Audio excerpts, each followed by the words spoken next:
Hey everybody, it's Matt here. This is the Honda CB, and I'm going to get all the valves and everything adjusted. I got tappets are backed off pretty much all the way. That one's still tight, but I know the cam timing is not right on this, so I'm going to be trying to get the cam timing set, and I'm going to see if I can get this thing to start today. So let's look forward to it. Alrighty, so I've already pulled the cover up here off. It's laying right down there. Keep all the bolts together. Pretty much what you're going to need. Well, it ain't going to focus, but anyways, Phillips bit screwdriver for screws, which I want to swap them out for regular hex bolts like these. That one there, I don't know where it came from, but I know that one's not the right one for this. But anyways, you take that out, and same thing on the other side. And then there's 4 here in the middle. There's 2 on this side, 2 on the other side. You don't have to worry about these. They're just screwed into the valve cover itself, so you don't have to worry about those. But for this one, they're all 10 millimeter. So I got 10 millimeter Phillips bit. That's really all you need. For timing chain, if I recall, I got a adjuster down here.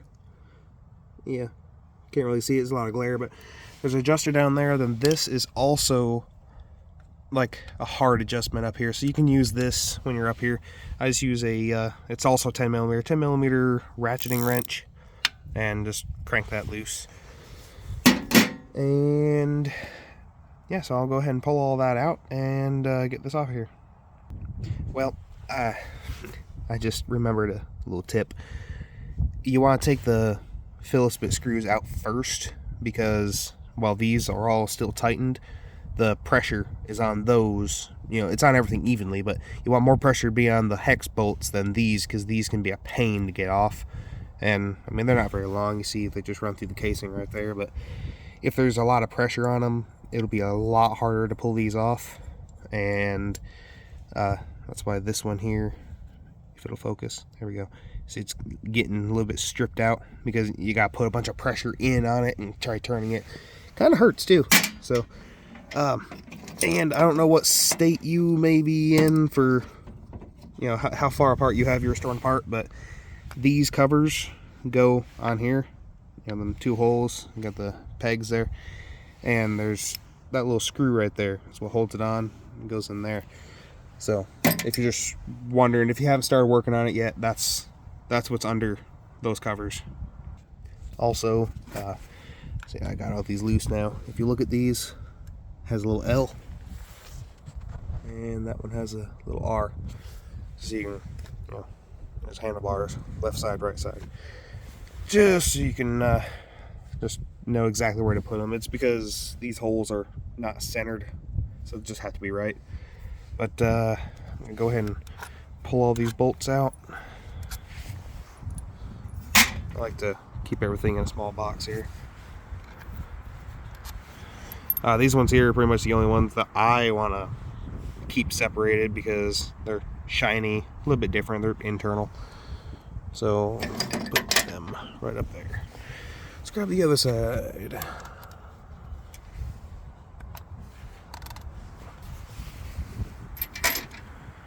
Alright, once you have all the bolts off, this will just pick up and make sure your gasket isn't falling down, and in my case it is not. So this is a 2-handed job. Get the camera in a good spot. Well, forget that, I can't really find a good place to put my camera, so I'm just gonna do this one-handed. But anyways, what you want to do is pick this up, because you got the timing sprocket right there. I'm gonna pick it up and go forward with it, once again keeping in mind that gasket, making sure it doesn't fall out and get damaged. Unless you're putting a new one in, then just don't worry about it. But out and forward like so, and then slide it out just like that. And see, my gasket actually did try falling out, but this is a new gasket in this. I don't feel like damaging it. And you got all these little holes right here. In here you have those. First time I took this apart, a couple of them came out. I was just taking it apart to check on everything, see the condition of it all. That was before I realized the cam timing was messed up. So now that you have that, just set that aside. Set it on this board over here. Might get dirty, but I'm not doing a rebuild to this right now. I'm just getting it running, and if it runs, then I'm going to rebuild it. So I really don't care if anything gets dirty. So obviously you don't want like a big freaking pine needle in there or something, but here we are. So here's your timing chain. Obviously here's your adjuster, tensioner, and the sprocket is only held to the camshaft via 2 bolts. That one there and one on the complete opposite side. If I could rotate it, I would, but I was trying and fighting and searching on the internet for so long, trying to figure out the proper camshaft position. So I'm going to come around here to the other side and show you. See that little notch right there? Right there. That little notch, it's actually almost where it's supposed to be. So turn the engine over. Alright, and they say it can be like this or the other way around. And the book, like the actual repair manual, says to put it at the 3 o'clock position from looking at it from the right side. So right about right there. Let's see, probably bump this, get it go a little bit further. There we go. You see that? Parallel with the casing, just like that. And this is supposed to be with cylinder 1 at top dead center. So I will go ahead and pull the spark plug out of cylinder 1 and look at it. Alrighty, so pulled cylinder 1 spark plug out. I got a little screwdriver. Reach down in, go through. Hang on, let me just turn on the light. Alright, you go right through there and just feel how low your piston is. And I mean, you might have to turn it over. That's what I'm going to do in a minute. You got to turn it over and find exactly where top dead center is on cylinder 1. There's another way to do it if it's accurate. I'm just checking it via the cylinder. You check right in here, and as you can see, you don't see anything in there. There's the that's a model number there, but yeah, see, you're supposed to have some timing marks in there, and I'm not seeing any timing marks. So I'm going to go ahead and pull that screwdriver out of there. I'm going to rotate this around until I get timing marks in line. You see that notch right there? I'm supposed to align it with that notch. I should probably pull all of the spark plugs out, but I'm not going to. See, I am not seeing any timing marks in there at all.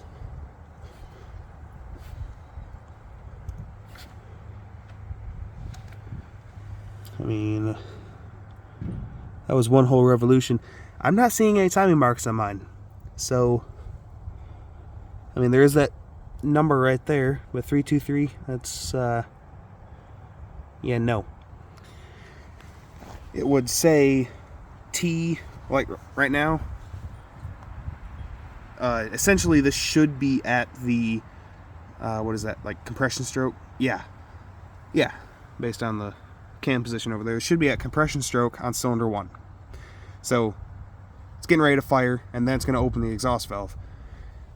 So that should be 180 off from the top dead center mark. So if I rotate this little by little,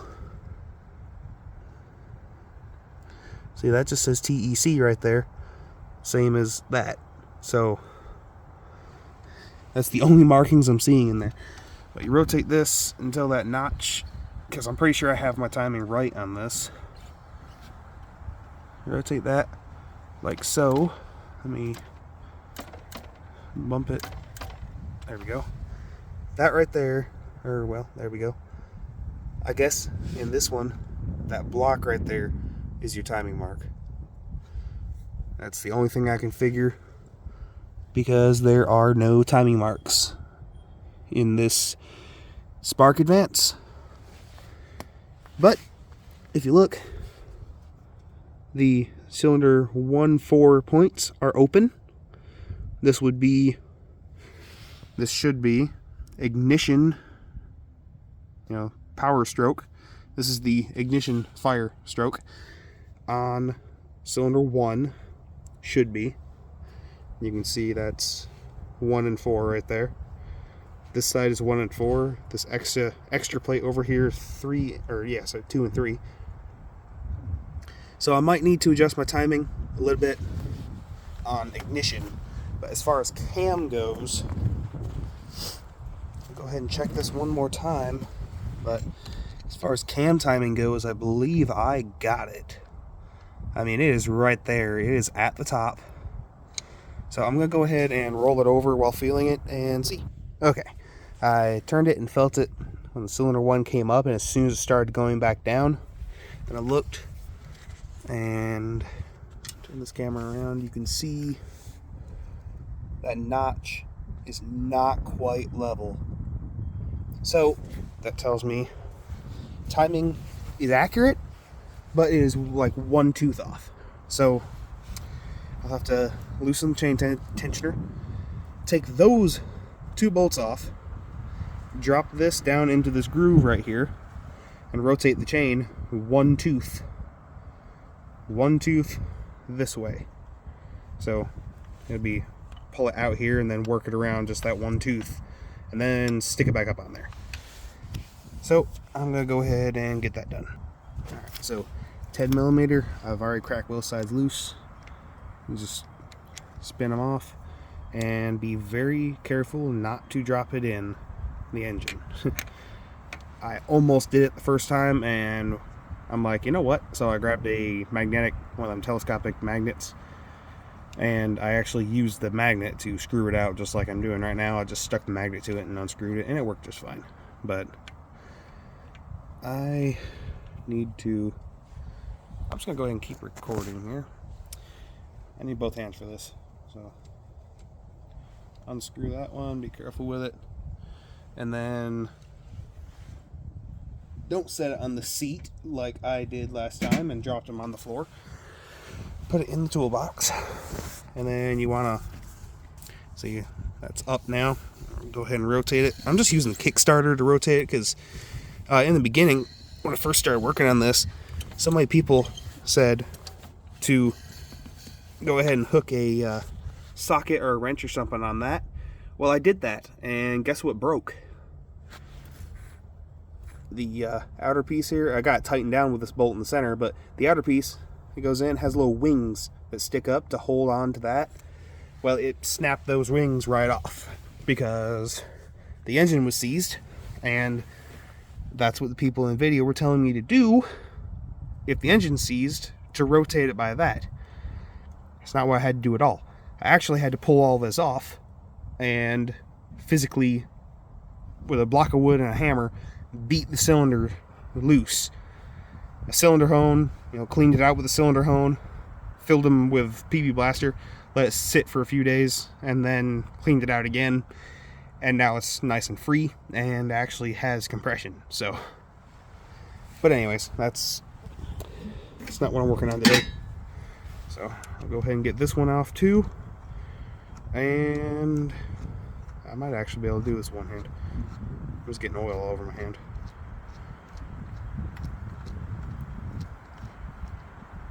There we go.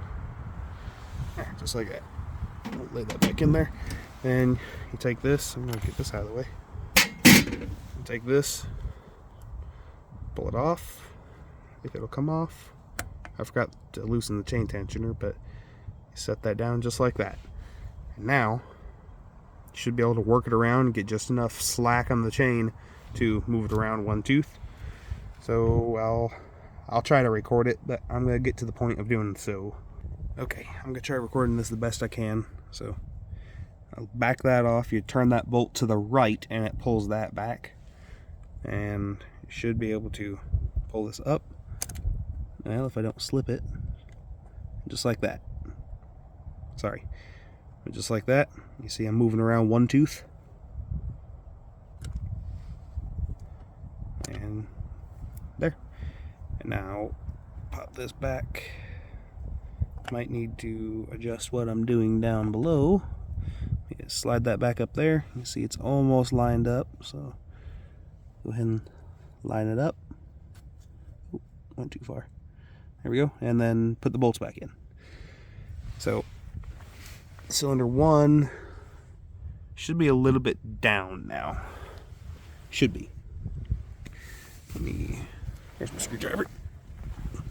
Cylinder 1 should be, oh well, it's pretty far down.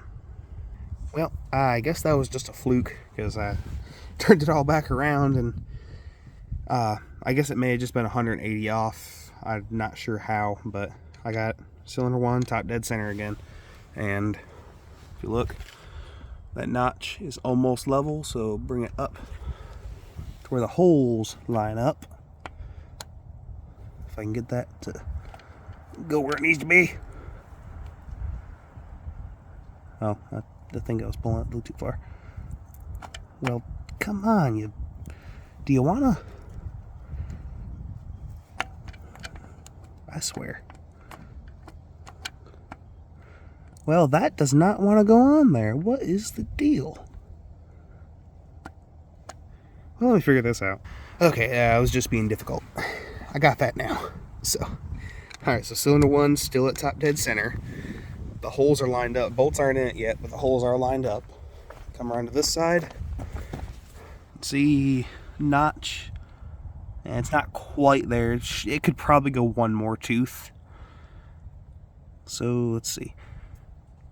I'm going to go ahead and do it. I'm going to go ahead and put it one more tooth. And that's where I will return. Alrighty. So now we got the notch lined up perfectly with the flat side of the block. Or the valve cover. Come around here. Cylinder 1, top dead center. So that should be perfectly in time. So I'm going to go ahead and stitch this all up. And if there's more to this video, it'd be running. If there's not any more to this video, well, bye.